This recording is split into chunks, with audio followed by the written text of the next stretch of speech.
Hello everyone, कैसे हैं आप लोग। उम्मीद है बहुत अच्छे होंगे और बहुत अच्छी आप तैयारी करके जा रहे होंगे आज। ठीक है, तो आज आपको जाने से पहले एक इजी क्लास लेके आया हूँ मैं। ज़्यादा हार्ड नहीं है, ये इजी मान लो एक तरीके से। ठीक है, तो इजी क्लास देख के जाओ, हो सकता है इसमें से भी क्वेश्चन मिल जाए आपको, है ना। और हो सकता है कि इंपॉर्टेंट लगे, यहाँ से अगर आप देख लो तो 2-5 क्वेश्चन और एक्स्ट्रा सीख सही करके आओ, तो इसलिए इजी क्लास लेके आया हूँ मैं। तो पहला क्वेश्चन है दोस्तों, कंप्यूटर सिस्टम को एक इलेक्ट्रॉनिक मशीन कहा जाता है क्योंकि यह गणनाएं करता है, ये निर्देशों के बिना कार्य कर सकता है, ये इनपुट डेटा को प्रोसेस कर आउटपुट उत्पन्न करता है, ये केवल स्टोरेज डिवाइस पर आधारित होता है। बताइए दोस्तों क्या होगा इसका सही जवाब। अगर आपको आता है तो जल्दी से बताइएगा मुझे। दोस्तों इसका सही जवाब होने वाला है वो होगा, ये इनपुट डेटा को प्रोसेस कर आउटपुट उत्पन्न करता है। तो सी ऑप्शन इज राइट। तो पहले में क्या आएगा दोस्तों, सी ऑप्शन आएगा। अब चलते हैं दोस्तों आज के दूसरे प्रश्न की ओर। दूसरा प्रश्न है, कंप्यूटर सिस्टम के लाभों में निम्न में से कौन सा प्रत्यक्ष लाभ नहीं है। उच्च गति, सटीकता, निर्णय लेने की क्षमता या विशाल स्टोरेज क्षमता। बताइए दोस्तों क्या होगा इसमें, कौन सा एक प्रत्यक्ष लाभ नहीं है। ये क्वेश्चन आ सकता है दोस्तों, पूछा जा सकता है आपसे। दोस्तों उच्च गति भी होती है, सटीकता भी होती है और विशाल स्टोरेज क्षमता भी होती है, लेकिन निर्णय नहीं ले सकता, डिसीजन मेकिंग का मामला इसका खराब रहता है दोस्तों। तो C option is right. Okay, अब चलते हैं दोस्तों आज के तीसरे प्रश्न की ओर। तीसरा प्रश्न है, निम्न में से कौन सा हार्डवेयर और सॉफ्टवेयर के सही संबंध को दर्शाता है। हार्डवेयर बिना सॉफ्टवेयर के कार्य कर सकता है, सॉफ्टवेयर बिना हार्डवेयर के कार्य कर सकता है, दोनों स्वतंत्र इकाइयां हैं या दोनों एक दूसरे पर निर्भर होते हैं। बताइए दोस्तों क्या होगा इसका सही जवाब तीसरे का। तो दोस्तों दोनों एक दूसरे पर निर्भर करते हैं, निर्भर होते हैं, तो यहाँ पे आएगा दोस्तों डी ऑप्शन इज राइट। अब चलते हैं दोस्तों आज के चौथे प्रश्न की ओर। चौथा प्रश्न है, कंप्यूटर का उपयोग शिक्षा क्षेत्र में किस रूप में सर्वाधिक प्रभावी है। कंप्यूटर का उपयोग शिक्षा क्षेत्र में किस रूप में सर्वाधिक प्रभावी है। केवल टाइपिंग के लिए, ई लर्निंग, ऑनलाइन परीक्षा एवं वर्चुअल क्लास के लिए, केवल रिपोर्टिंग प्रिंट करने हेतु, केवल प्रशासनिक कार्यों में। बताइए दोस्तों क्या होगा इसका सही जवाब। दोस्तों यहाँ पे आएगा ई लर्निंग, ऑनलाइन परीक्षा एवं वर्चुअल क्लास के लिए ये इंपॉर्टेंट है दोस्तों। तो B option is right. Okay, अब चलते हैं दोस्तों आज के पांचवें प्रश्न की ओर। पांचवा प्रश्न है, कंप्यूटर में, खैर आंसर इसका दिख गया होगा सामने, मैं हटा देता हूं लेकिन समझा देता हूं दोस्तों, कई बार रह जाता है ऐसे। कंप्यूटर को सुरक्षित रूप से शुरू करने के लिए सही प्रक्रिया क्या है। पहले सीपीयू ऑन फिर यूपीएस, पहले यूपीएस पावर फिर सीपीयू, सीधे मॉनिटर ऑन करना या कीबोर्ड से स्टार्ट करना। बताइए दोस्तों क्या होगा इसका सही जवाब। पहले यूपीएस का पावर ऑन करें फिर सीपीयू का करना पड़ेगा दोस्तों। तो बी ऑप्शन इज राइट। ठीक है, अब चलते हैं दोस्तों आज के अगले प्रश्न की ओर। अगला प्रश्न है हमारे यहाँ पे छठा, कंप्यूटर सिस्टम के प्रमुख घटकों में से निम्न में से कौन कौन शामिल है या कौन शामिल नहीं है। कंप्यूटर सिस्टम के प्रमुख घटकों में निम्न में से कौन शामिल नहीं है। Input unit, processing unit, output unit या फिर इंटरनेट यूनिट। तो दोस्तों यहाँ पे इंटरनेट यूनिट शामिल नहीं होता है, इनपुट भी होता है, प्रोसेसिंग भी होता है, आउटपुट यूनिट भी होता है। ठीक है, इनपुट यूनिट की बात की जाए तो कीबोर्ड हो गया, ठीक है, और प्रोसेसिंग की बात की जाए तो एक तरीके से सीपीयू हो गया दोस्तों। ठीक है, और यहाँ पे आउटपुट की बात की जाए दोस्तों, आपका प्रिंटर हो गया, मॉनिटर हो गया, ये आप यूज कर सकते हैं। ठीक है, अब चलते हैं दोस्तों आज के सातवें प्रश्न की ओर। निम्न में से कौन सा इनपुट डिवाइस का उदाहरण नहीं है। कीबोर्ड, माउस, स्कैनर या प्लॉटर। दोस्तों कीबोर्ड आपका इनपुट डिवाइस है, पता है आपको। माउस भी इनपुट डिवाइस होता है आपका, स्कैनर भी दोस्तों इनपुट डिवाइस होता है, पता है आपको। लेकिन प्लॉटर क्या है दोस्तों, आउटपुट डिवाइस होता है। तो डी ऑप्शन इज राइट। अब चलते हैं दोस्तों आज के आठवें प्रश्न की ओर। आठवां प्रश्न क्या पूछ रहा है, आउटपुट डिवाइस का मुख्य कार्य क्या है। आउटपुट डिवाइस का मुख्य कार्य क्या है। डेटा संग्रह करना, डेटा प्रोसेस करना, प्रोसेस डेटा को उपयोगकर्ता को दिखाना या प्रोग्राम लिखना। दोस्तों आउटपुट जो होता है ना, जैसे मान लो ये सीपीयू है और ये आपका एक मॉनिटर है। ठीक है, अब क्या करेंगे दोस्तों, जैसे ही मैं यहाँ पे कीबोर्ड से कोई डाटा यहाँ पे देता हूँ सीपीयू को, जैसे मैंने ए प्रेस किया तो सीपीयू में क्या होगा दोस्तों, प्रोसेस होगा, और प्रोसेस होकर के आउटपुट कहाँ दिखाई देगा, वो यहाँ पे दिखाई देगा ए। तो ये क्या करता है, अपन को ये दिखाई देता है, मतलब यूजर उपयोगकर्ता को दिखाई देता है ये डाटा। तो यहाँ पे आएगा प्रोसेस डेटा को उपयोगकर्ता को दिखाना। C option is right. तो आठवां आपको समझ में आ गया होगा दोस्तों। अब चलते हैं दोस्तों आज के अगले क्वेश्चन की ओर। ठीक है, डेटा को प्रोसेस करना किसका मतलब कौन करता है, एक तरीके से प्रोसेसिंग डिवाइस करती है दोस्तों। कौन करता है डेटा को प्रोसेस, प्रोसेसिंग डिवाइस करती है भाई। मैं लिख देता हूं यहाँ पे प्रोसेसिंग डिवाइस। ओके, जैसे कि सीपीयू हो गया। ओके, अब चलते हैं दोस्तों आज के 9वें प्रश्न की ओर। 9वां प्रश्न पूछ रहा है आपसे, कंप्यूटर मेमोरी को मुख्यतः कितने भागों में विभाजित किया गया है। 2 में, 3 में, 4 में या 5 में। जल्दी से बताइएगा दोस्तों, कितने भागों में विभाजित किया गया है कंप्यूटर मेमोरी को। दोस्तों दो भागों में विभाजित करते हैं। मुख्यतः कितने भाग होते हैं दोस्तों? दो भाग होते हैं। पहला होता है दोस्तों प्राइमरी, है ना, प्राइमरी बोलते हैं इसको, है ना, और दूसरा होता है दोस्तों सेकेंडरी मेमोरी। क्या दोस्तों? सेकेंडरी मेमोरी होता है। प्राइमरी और सेकेंडरी मेमोरी दो भागों में बांटते हैं, तो ए ऑप्शन इज राइट। तो उम्मीद करता हूं 90 में आपने ए ऑप्शन टिक लगा दिया होगा। प्राइमरी और सेकेंडरी। प्राइमरी की बात की जाए तो इसमें आती है दोस्तों रैम और रोम। कौन कौन सी आती है दोस्तों? रैम और रोम आती है, ठीक है। लेकिन अब बात की जाए दोस्तों सेकेंडरी मेमोरी की, तो सेकेंडरी में क्या आती है दोस्तों? HDD मतलब हार्ड डिस्क ड्राइव आती है, SSD भी आती है दोस्तों, ठीक है, और मेमोरी कार्ड भी आप बोल सकते हो। तो ये सब किस में आती है दोस्तों? सेकेंडरी में आती है। क्लियर यहाँ तक का? उम्मीद करता हूं समझ में आ गया होगा आपको। अब चलते हैं दोस्तों आज के 10वें प्रश्न की ओर। 10वां प्रश्न है दोस्तों, विंडोज 11 में सिस्टम कॉन्फ़िगरेशन देखने का सही तरीका क्या है? कंट्रोल पैनल में जाके डिवाइस, सेटिंग में सिस्टम जाके अबाउट, फाइल एक्सप्लोरर में जाकर के प्रॉपर्टीज, या टास्क मैनेजर में जाकर के से स्टार्टअप। अब यहाँ पे हमने आंसर को हटाया नहीं है, आप देख सकते हो सीधा, तो लोगों को पता लग गया होगा क्या ऑप्शन होगा भाई इसका। तो यहाँ पे दोस्तों क्या होगा, इस सेटिंग में जाकर के सिस्टम, और सिस्टम में जाकर के अबाउट में जाके काम कर सकते हैं। तो यहाँ पे आएगा दोस्तों बी ऑप्शन इज राइट, ठीक है, ओके। अब चलते हैं दोस्तों आज के अगले क्वेश्चन की ओर। अगला क्वेश्चन है हमारा यहाँ पे 11वां में भी दोस्तों यही है।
दोस्तों अब चलते हैं 10वें क्वेश्चन की ओर। 10वां क्वेश्चन है हमारा यहाँ पे, विंडोज 11 में सिस्टम कॉन्फ़िगरेशन देखने का सही तरीका कौन सा है?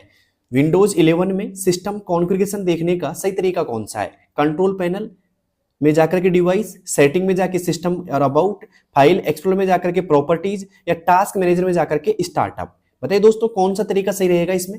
दोस्तों इसमें रहेगा आप सेटिंग में जाइए पहले, फिर सिस्टम में जाइएगा, फिर अबाउट में जाइएगा। तो यहाँ पे आएगा दोस्तों बी ऑप्शन इज राइट। दोस्तों 10वें से आपके कितने परसेंट एकदम सही हो चुके हैं मुझे बताइए जल्दी से कमेंट बॉक्स के अंदर। अब चलते हैं दोस्तों आज के 11वें प्रश्न की ओर। 11वां प्रश्न है, ऑपरेटिंग सिस्टम का मुख्य कार्य क्या है? इंटरनेट चलाना, हार्डवेयर और यूजर के बीच इंटरफेस बनाना, केवल सॉफ्टवेयर इंस्टॉल करना, या केवल फाइल सेव करना? बताइए दोस्तों ऑपरेटिंग सिस्टम का मुख्य कार्य क्या है?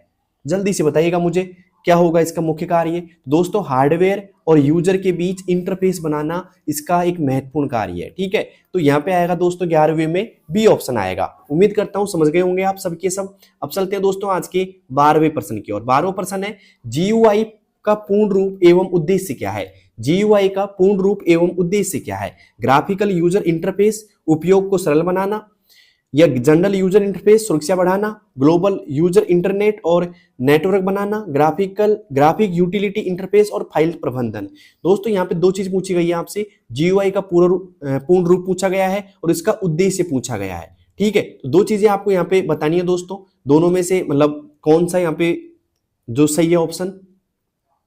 दोस्तों 12वें में आएगा, जीयूआई का पूरा नाम होता है G for graphical, U for user, I for interface, और इसका उपयोग होता है उपयोग को सरल बनाना, ठीक है। तो ए ऑप्शन इज राइट। किस किस का सही है भाई? ए ऑप्शन 12वें में। अब चलते हैं दोस्तों अगले क्वेश्चन की ओर। अगला क्वेश्चन हमारा, किसी एप्लीकेशन को शुरू करने का गलत तरीका कौन सा है? अगर कोई एप्लीकेशन मान लो आप ओपन करना चाहते हैं, मतलब कोई भी एप्लीकेशन आप ओपन करना चाहते हैं, तो उसका गलत तरीका कौन सा है? स्टार्ट मेन्यू से, डेस्कटॉप आइकन से, कंट्रोल पैनल से, या सर्च बॉक्स से, ठीक है। तो बताइए दोस्तों कौन सा ऐसा ऑप्शन है जो गलत होगा आपके लिए कि भाई ऐसा ऑप्शन तो हम यूज नहीं कर सकते? बताइए दोस्तों कौन सा होगा उसके लिए। तो दोस्तों किसी एप्लीकेशन को शुरू करने का गलत ऑप्शन दोस्तों, स्टार्ट मेन्यू से आप ओपन कर सकते हो, सही तरीका है। डेस्कटॉप आइकन से भी आप ओपन कर सकते हो, सही तरीका है। कंट्रोल पैनल दोस्तों गलत ऑप्शन है, कंट्रोल पैनल में जाके आप नहीं कर सकते, तो सी ऑप्शन आएगा यहाँ पे, ठीक है, क्योंकि गलत तरीका कौन सा है दोस्तों, कंट्रोल पैनल का है। सर्च बॉक्स से भी आप कर सकते हो। अब कुछ लोग बोलेंगे सर्च बॉक्स से क्या होता है भाई, तो आप जो विंडो के साथ में आर प्रेस करते हैं ना, विंडो की प्लस आर प्रेस करते हैं तो एक रन कमांड ओपन होता है, ऐसा एक बॉक्स ओपन होता है, फिर उसके अंदर ओपन लिखा होता है, ओपन में आप जो भी प्रोग्राम का नाम डालोगे ना तो ओपन कर देगा, उसे बोलते हैं सर्च बॉक्स। सवाल आ सकता है सर्च बॉक्स का शॉर्टकट क्या है, विंडो प्लस आर है। सवाल आ सकता है रन कमांड का शॉर्टकट की क्या है दोस्तों, विंडो आर ही है, ठीक है। तो उम्मीद करता हूं समझ गए होंगे आप सभी। अब लोग बोलेंगे स्टार्ट मेन्यू कहाँ होता है भाई, तो जैसे ये मान लो आपका ये क्या है, मॉनिटर है, और ये नीचे एक टास्क बार होता है ऐसे, और टास्क बार के इस साइड में मतलब लेफ्ट साइड में क्या होता है दोस्तों, एक ऐसा आइकन दिखाई देता है इस जगह पे, इसे हम बोलेंगे दोस्तों स्टार्ट मेन्यू। क्या बोलेंगे दोस्तों, स्टार्ट मेन्यू बोलते हैं। क्लियर यहाँ तक का। अब चलते हैं दोस्तों आज के अगले प्रश्न की, और अगला प्रश्न है हमारा यहाँ पे, प्रोग्राम इंस्टॉल या अनइंस्टॉल करने हेतु विंडोज 11 में प्रयुक्त विकल्प कौन सा है। मतलब अगर आपको किसी प्रोग्राम को इंस्टॉल करना है या हटाना है तो कौन सा प्रयुक्त विकल्प है सही, टास्क मैनेजर है, सेटिंग में जाके एप्स है, फाइल एक्सप्लोरर है, या डिवाइस मैनेजर है। जल्दी से बताइएगा दोस्तों क्या ऑप्शन पे आप टिक करना चाहेंगे। दोस्तों अगर आपको कंट्रोल पैनल में जाना है, सीधी सी बात है, सेटिंग में जाकर के और एप्स में जाना है, फिर वहां से आप कर सकते हैं आराम से। तो B option is right. Okay, अब चलते हैं दोस्तों आज के 15वें प्रश्न की, और 15वां प्रश्न है हमारा, इंटरनेट का सही अर्थ है, इंटरनेट का सही अर्थ है एक लोकल नेटवर्क, कंप्यूटर का वैश्विक नेटवर्क, केवल केवल वेबसाइटों का समूह, या फिर केवल ईमेल। दोस्तों यहां पे क्या आएगा, जल्दी से बताइएगा मुझे। तो दोस्तों इसमें सही जवाब आएगा कंप्यूटरों का वैश्विक नेटवर्क। क्या आएगा दोस्तों, कंप्यूटरों का वैश्विक नेटवर्क। B option is right. क्या आएगा दोस्तों, बी ऑप्शन आएगा भाई, कंप्यूटरों का वैश्विक नेटवर्क। ओके, उम्मीद करता हूं आपने बी ऑप्शन पे टिक कर दिया होगा। अब चलते हैं दोस्तों आज के अगले प्रश्न की, और अगला प्रश्न है हमारा 16वां यहाँ पे, निम्न में से कौन सी इंटरनेट कनेक्टिविटी वायरलेस है, डीएसएल है, फाइबर है, वाईफाई है, या लैन है। कौन सी ऐसी जो बिना तार के वायरलेस है भाई, कौन सी वायरलेस इनमें से बताइए जल्दी से। अगर आपने ऑप्शन ध्यान से देखे होंगे तो आपको ऑटोमेटिक आंसर आ गया होगा भाई, ये तो बिना पढ़े ही मान लो इसका जवाब तो आप सही दे देंगे। दोस्तों वाईफाई में कोई तार होते हैं क्या, नहीं होते हैं, तो वाईफाई यहाँ पे ऑप्शन आएगा, ये वायरलेस है दोस्तों, ठीक है।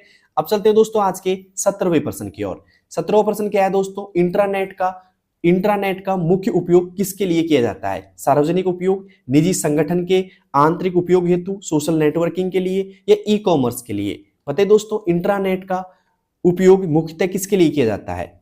तो दोस्तों इंटरनेट का जो मुख्यतः उपयोग है ना भाई, वो किया जाता है निजी संगठन के आंतरिक उपयोग हेतु, निजी संगठन के आंतरिक उपयोग हेतु इसका उपयोग किया जाता है दोस्तों।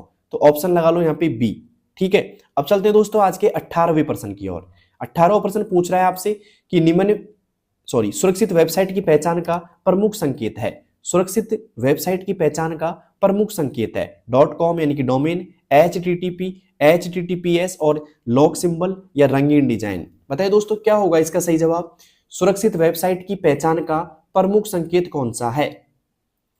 तो दोस्तों कौन सा है, वेबसाइट की बात की जा रही है यहाँ पे, तो वेबसाइट की अगर बात की जा रही है दोस्तों, तो वेबसाइट की बात की जा रही है तो सबसे सुरक्षित क्या है भाई, पता लग गया होगा आपको। देखते हैं कौन कौन लोग इसका सही जवाब दे पाते हैं, जल्दी से दीजिएगा। तो यहाँ पे आएगा दोस्तों HTTPS और लॉक सिंबल, ठीक है। S4 क्या होता है, सिक्योर होता है इसमें। सी ऑप्शन, अगर ये दिखाई दे रहे हैं किसी वेबसाइट के आगे लॉक सिंबल कुछ ऐसा दिखाई देता है, अगर ये दिखाई दे रहा है दोस्तों, तो सीधी सी बात है आपकी वेबसाइट क्या एकदम सिक्योर है। तो C option is right. Okay, अब चलते हैं दोस्तों आज के 19वें क्वेश्चन की ओर। डिजिटल भुगतान प्लेटफॉर्म का उदाहरण नहीं है, डिजिटल भुगतान प्लेटफॉर्म का उदाहरण नहीं है यूपीआई, इंटरनेट बैंकिंग, फास्टैग, या बायोस। दोस्तों डिजिटल भुगतान का प्लेटफॉर्म का उदाहरण नहीं है, कौन सा नहीं है भाई, कौन सा नहीं है, ये पूछा जा रहा है आपसे। तो दोस्तों जो नहीं है वो है बायोस। बायोस दोस्तों इससे हम पेमेंट का एक भुगतान नहीं है डिजिटल। फास्टैग भी है दोस्तों, इंटरनेट बैंकिंग भी है, और यूपीआई भी है। और पिछली एग्जाम में आपसे यूपीआई का पूरा नाम पूछा गया था, ठीक है, यूनिफाइड पेमेंट इंटरफेस। और बायोस का पूरा नाम क्या है भाई, बेसिक पूछा जा सकता है आपकी बार, इनपुट, एक minute, basic input output, okay, system, ये क्या है दोस्तों, बायोस का पूरा नाम है। अब चलते हैं दोस्तों आज के अगले प्रश्न की ओर। अगला प्रश्न है हमारा, ध्यान से देखिएगा, ये थोड़ा टेक्निकल इश्यू आ जाता है कई बार स्क्रीन पे। ओके, 20वां क्वेश्चन देखिए दोस्तों ध्यान से। अब ई कॉमर्स का मुख्य उद्देश्य क्या है? शिक्षा प्रदान करना, ऑनलाइन वस्तु एवं सेवा का लेन देन, सोशल मीडिया का उपयोग या ईमेल सेवा? जल्दी बताइए दोस्तों, ई कॉमर्स का क्या उद्देश्य है एक तरीके से? दोस्तों ऑनलाइन वस्तु एवं सेवा का लेन देन किस में आएगा दोस्तों? ई कॉमर्स में आता है। यहाँ पे कुछ एग्जाम्पल भी पूछा जा सकते हैं आपसे, जैसे फ्लिपकार्ट हो गया दोस्तों, ठीक है, फ्लिपकार्ट हो गया, अमेजन हो गया दोस्तों, ठीक है, अमेजन हो गया, मीशो हो गया, एक तरीके से ये क्या है दोस्तों, एक ई कॉमर्स वेबसाइट के एग्जाम्पल है, ठीक है। इसका काम क्या है? ऑनलाइन वस्तु एवं सेवा का लेन देन होता है दोस्तों, ठीक है। अब चलते हैं दोस्तों आज के 21वें प्रश्न की ओर। 21वां प्रश्न क्या है? क्लाउड स्टोरेज का उदाहरण कौन सा है? अब सबसे जरूरी बात, क्लाउड स्टोरेज क्या होती है? तो सीधा से बता रहा हूं दोस्तों मैं आपको, इंटरनेट के माध्यम से डेटा स्टोर करना। क्या दोस्तों? डेटा स्टोर करना एक तरीके से क्या कहलाता है? क्लाउड स्टोरेज कहलाता है, ठीक है। और यहाँ पे मतलब कौन सा उदाहरण सही है? हार्ड डिस्क है, पेन ड्राइव है, गूगल ड्राइव है या डीवीडी है? दोस्तों बताइए जल्दी से। तो दोस्तों ये तो क्लाउड स्टोरेज में नहीं आएगी, ना हार्ड डिस्क आएगी, ना पेन ड्राइव आएगी, ना डीवीडी आएगी, गूगल ड्राइव होती है दोस्तों, ठीक है। C option is right. कोई पूछे आपसे गूगल ड्राइव ऑटोमेटिक फ्री कितना, मतलब गूगल ड्राइव को फ्री में यूज कितना कर सकते हैं? 15 जीबी तक कर सकते हैं। 15 जीबी तक आप इसको फ्री में यूज कर सकते हैं, कोई दिक्कत नहीं है। लेकिन 15 जीबी से अगर ज्यादा डाटा स्टोर करना है आपको, तो फिर आपको क्या करना पड़ता है दोस्तों? इसको परचेज करना पड़ता है। क्या दोस्तों? परचेज करना पड़ता है इसको। क्लियर यहाँ तक का? तो उम्मीद करता हूं आपको ये चीज समझ में आ गई होगी भाई। अब चलते हैं दोस्तों आज के 22वें प्रश्न की ओर। 22वां प्रश्न है, लोकप्रिय मोबाइल ऑपरेटिंग सिस्टम नहीं है। इनमें से लोकप्रिय मोबाइल ऑपरेटिंग सिस्टम नहीं है, एंड्रॉयड का, आईओएस का, विंडोज फोन का या एमएस पेंट का? जल्दी बताइए दोस्तों, लोकप्रिय मोबाइल ऑपरेटिंग सिस्टम कौन सा नहीं है इनमें से? तो भाई एंड्रॉयड भी है, आईओएस भी है, विंडोज फोन भी है दोस्तों, लेकिन एमएस पेंट नहीं है। क्लियर है तक का? तो यहाँ पे आएगा दोस्तों डी ऑप्शन, क्योंकि पूछा क्या जा रहा है? नहीं है। विशेष ध्यान रखना है आपको किसका? नहीं है का दोस्तों, ठीक है। कई बार यहाँ से अपन गलती कर बैठते हैं, तो ऐसी गलती नहीं करनी है आपको, ठीक है। अब चलते हैं दोस्तों आज के 23वें प्रश्न की ओर। गूगल मैप्स का मुख्य उपयोग है। गूगल मैप्स का मुख्य उपयोग क्या है? वीडियो देखना, रास्ता खोजने के लिए, डॉक्यूमेंट बनाना या ईमेल भेजना? बताइए दोस्तों किसके लिए है? तो यहाँ पे सीधा एग्जांपल है कि भाई रास्ता खोजने के लिए, डायरेक्शन देखने के लिए, ठीक है। B option is right. Okay, अब चलते हैं दोस्तों आज के 24वें प्रश्न की ओर। 24वां प्रश्न है, एमएस वर्ड का प्रमुख उपयोग क्या है? गणना करना, डॉक्यूमेंट तैयार करना, प्रेजेंटेशन बनाना या डेटाबेस मैनेजमेंट? जल्दी बताइएगा दोस्तों क्या होगा इसका सही जवाब। तो यहाँ पे अगर आपको एमएस वर्ड का मुख्य उपयोग होता है दोस्तों डॉक्यूमेंट तैयार करने के लिए, दस्तावेज बनाने के लिए, ठीक है। और प्रेजेंटेशन बनाना किस में आता है दोस्तों? एमएस पावर पॉइंट में आता है। किस में आता है दोस्तों? एमएस पावर पॉइंट में आता है। जिन बच्चों ने अभी तक क्लास नहीं ली कंप्यूटर की, उनके लिए बेस्ट है ये, ठीक है। और गणना करना किस में आता है दोस्तों? एमएस एक्सेल में करके आना है आप। किस में दोस्तों? एमएस एक्सेल में। डाटा मैनेजमेंट किस में आता है दोस्तों? एमएस एक्सेस में आता है। किसमें दोस्तों? एमएस एक्सेस में आता है। क्लियर यहाँ तक का? अब चलते हैं दोस्तों आज के अगले प्रश्न की ओर। इसमें क्या जवाब होगा भाई? बी ऑप्शन होगा। तो 24वें में क्या होगा दोस्तों? बी ऑप्शन होगा। अब चलते हैं आज के अंतिम क्वेश्चन की ओर। अंतिम क्वेश्चन है, एक्सेल में फॉर्मूला हमेशा किस चिन्ह से शुरू होता है? ये एकदम इजी प्रश्न लग रहा होगा आपको, लेकिन ये प्रश्न कई बार आपको आरएसएटी के एग्जाम में पूछ लिया गया है। तो ये PYQ ऐसा आप जान सकते हो इसको, कई बार पूछ लिया गया है, हो सकता है अब भी दे दिया जाए, मतलब हर एक या दो एग्जाम छोड़ करके जरूर आता है ऐसा प्रश्न। तो यहाँ पे आ रहा है कि एक्सेल फॉर्मूला हमेशा किस चिन्ह से शुरू होता है भाई? प्लस से होता है, हैश से होता है, इक्वल से होता है या एट द रेट से होता है? दोस्तों इक्वल से होता है। किससे होता है दोस्तों? इक्वल से होता है। जैसे मैंने कर दिया इक्वल, SUM, है ना, ब्रैकेट चालू ब्रैकेट बंद, ये फंक्शन हो गया दोस्तों। ये फंक्शन क्या काम आता है भाई? जोड़ने के लिए काम आता है, ठीक है। जैसे एक हो गया इक्वल, MIN का फंक्शन मिनिमम का, ये क्या काम आता है दोस्तों? सबसे छोटी वैल्यू देखने के लिए, सबसे छोटी वैल्यू देखने के लिए काम आता है, ठीक है। एक हो गया इक्वल मैक्स का, सबसे बड़ी वैल्यू देखने के लिए, है ना। एक हो गया दोस्तों इक्वल LEN का, लेन का फंक्शन, ये क्या काम आता है? ये आता है दोस्तों टेक्स्ट की लेंथ काउंट करने के लिए। किसके लिए दोस्तों? टेक्स्ट की लेंथ काउंट करने के लिए काम आता है। क्लियर है तक का? तो उम्मीद करता हूं सब कुछ आपको समझ में आ गया होगा इस क्लास से, और ये 25 प्रश्नों में से आपके 25 प्रश्न सही हो गए होंगे दोस्तों। पेपर अच्छे से करके आना है, बेस्ट ऑफ लक, और पूरे क्वेश्चन आपको करके आने हैं पूरे। देखो मैं ये बता देता हूँ, थोड़ा सा टाइम लूंगा आपका हल्का सा। आपके पेपर में मैंने बार बार बताया है, और जो लोग आज पहली बार वीडियो देख रहे हैं बता देता हूँ मैं कि आपके 35 प्रश्न आएंगे पेपर में। कितने दोस्तों? 35 आएंगे। प्रत्येक प्रश्न आपका 2 नंबर का रहेगा, मतलब 70 नंबर का आपका पेपर रहने वाला है। समय आपको मिलेगा दोस्तों समय मिलेगा दोस्तों आपको 1 घंटे का। 1 घंटे में आपको सॉल्व करने हैं पूरे प्रश्न, ठीक है। और 1 घंटे मतलब 60 मिनट के अंदर 35 प्रश्न करने हैं, पूरे प्रश्न करके आने हैं, क्योंकि नेगेटिव मार्किंग तो होगी नहीं, तो टेंशन मत लेना कि नंबर कटेंगे आपके, पूरे प्रश्न करके आना है आपको, ठीक है। तो उम्मीद करता हूं आप सब कुछ समझ गए होंगे, ओके। और जो बच्चे 14% सही करके आएंगे वो पास हो जाएंगे दोस्तों, ठीक है। तो 14% आपको सही करना है अगर पास होना है तो 35 में से, लेकिन करके तो पूरे 35 आने हैं, ठीक है। तो उम्मीद करता हूँ सब कुछ आपको समझ में आ गया होगा। तो बेस्ट ऑफ लक, बहुत बहुत धन्यवाद आपको, पूरे प्रश्न करके आने हैं, ठीक है। तो thank you, thank you, okay. और अगर समय बच रहा है तो मैराथन क्लास जरूर देख लेना, यहाँ पे मैराथन क्लास का आपको लिंक मिल जाएगा नीचे कमेंट बॉक्स के अंदर, ठीक है। तो संपूर्ण मैराथन क्लास है, जल्दी है तो 2x में जाकर देख लेना, आपको बहुत सारी नॉलेज मिल जाएगी उससे, ठीक है भाई। अब चलते हैं भाई, बाय।